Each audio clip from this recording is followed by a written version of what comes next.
Today we're going to take a look at the selection sort challenge from Topcoder. Now, a selection sort is an in-place swap sort algorithm. And what that means is it doesn't allocate new memory for the sort. So there's no new array being created and no new memory that's being used to make this sort possible. Now, this isn't a complex sort in any way, and it can get pretty tedious if large arrays are being sorted. But if array is a typically small array, it will run fairly quickly, and it's a pretty straightforward sorting algorithm. So what it does is it takes any set of numbers, so let's say 8, 4, 6, 2, and 9.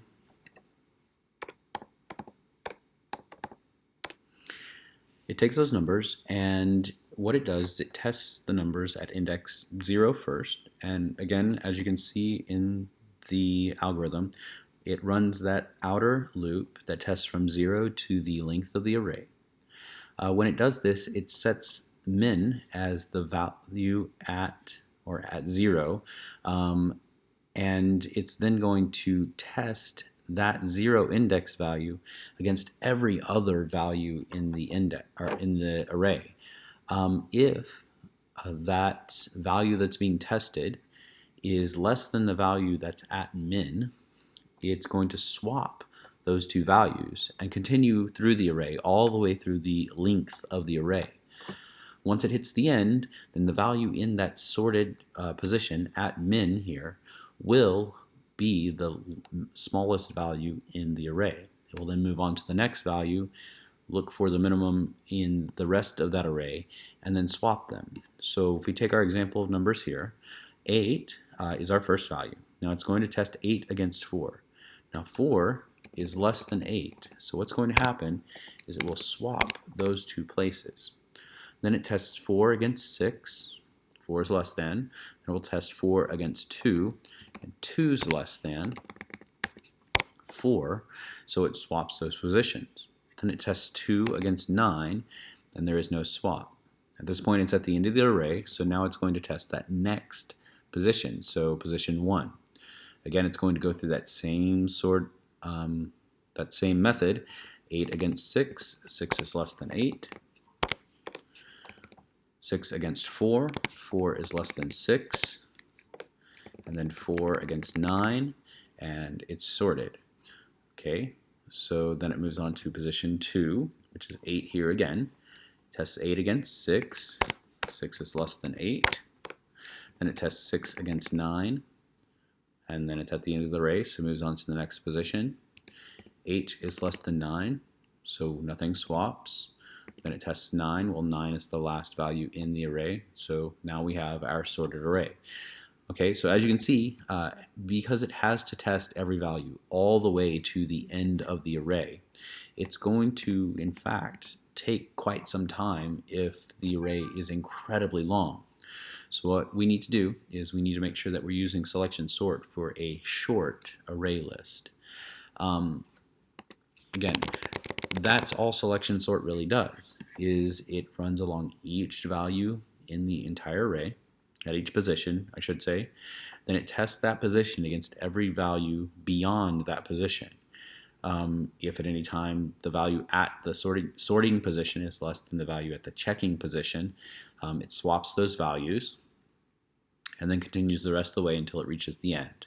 Then it moves up the sorting index by 1 and then checks each value at each index beyond that. And it does this every time until it gets to the end of the array. Once it reaches the end of the array, it is in fact sorted at this point, and it returns the array, the then sorted array. Again, no new values or no new memory has been allocated for this. So again, we see that in-place sorting. So let's actually go ahead and run the test right now, just to show you that the test actually works.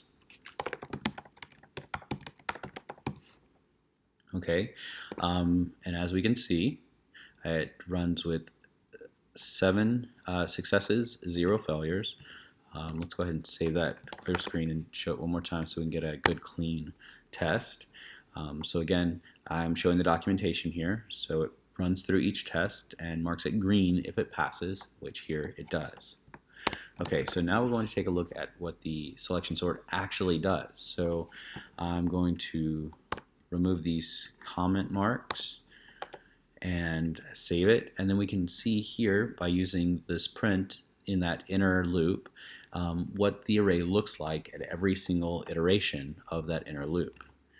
Alright, so let's make this console window just a little bit bigger, clear our screen, and then we will run the selection sort file.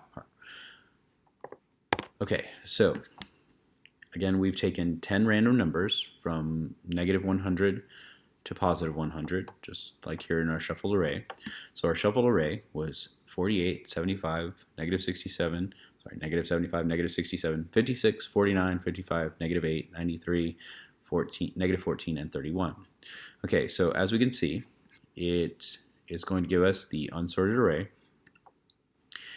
Then it's going to check 48 against 75, or -75. -75 is less than 48, so it swaps those two. Then it's going to test -75 against -67, 56, 49, 55, -8, 93, -14, 31. And as we can see, nothing has swapped beyond that because -75 is the smallest number in the array. Okay, at that point, it moves on to that next index, which here is 48. So it's going to test 48 against -67 and swap because -67 is less than 48. Then it tests -67 against 56, -67 against 49, 55, -8, 93, -14, and 31. Nothing swaps because that is the next smallest value. Okay, then what's going to happen is it's going to test that next value, which is 48. Now 48 is less than 56, no swap. Less than 49, no swap. Less than 55, no swap. However, when it gets to -8, you can see down here that it does in fact swap. Okay, and then it continues on with 93, and then it gets to -14. Well, -14 is less than -8, so those two swap, as we can see, and then -14 is tested against 31, no swap.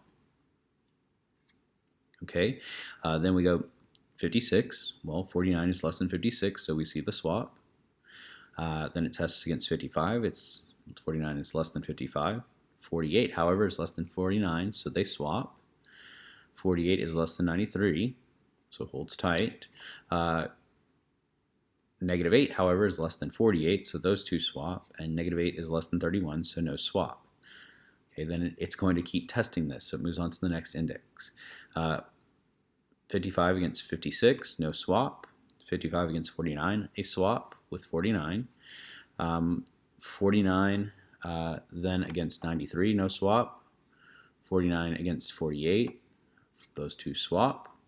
Then it tests 48 against 31, and again we have a swap. Then it moves on to the next, 56 versus 55. 55 swaps. 55 versus 93, no swap. 55 versus 49, we have a swap. Then 49 against 48, and then we have another swap. 48 versus 55, no swap. 48 versus 93, no swap. 48 versus 56, no swap. However, with 48 versus 49, again, no swap. 49 versus 93, 49 against 55, we have a swap. 49 against 93, no swap. 49 against 56, no swap. 49 against 55, again, no swap. Then moving on to the next index, 93 against 56, 56 swaps. 56 versus 55, they swap. Continuing on, 56 versus 93, or 93 versus 56, we have a swap, and then we are done.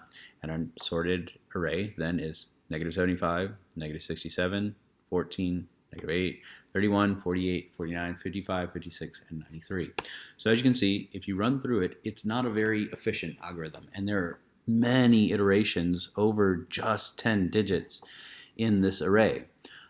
which it has to do every single time because it has to check against the sorting index and the checking index through the entire array every single time. Well, beyond the sorted, okay? But you can see that the sorted subarray grows through every swap, and the unsorted shrinks at every circular iteration of the outer loop. And that, in a nutshell, is selection sort. Again, it selects that minimum value, pushes it to the sorted array, then tests every other value against that minimum value. If ever there's a need to swap, it swaps, but continues along that check, that outer loop iteration, or I should say that inner loop iteration, until it reaches the end, changes to the outer loop, moves up one, then continues to go through each of those swaps as needed until we get to the end where the array is in fact sorted. Again, if you have any questions, please feel free to ask them into the Top Coder forum. I'll be happy to answer them whenever I can. Thanks.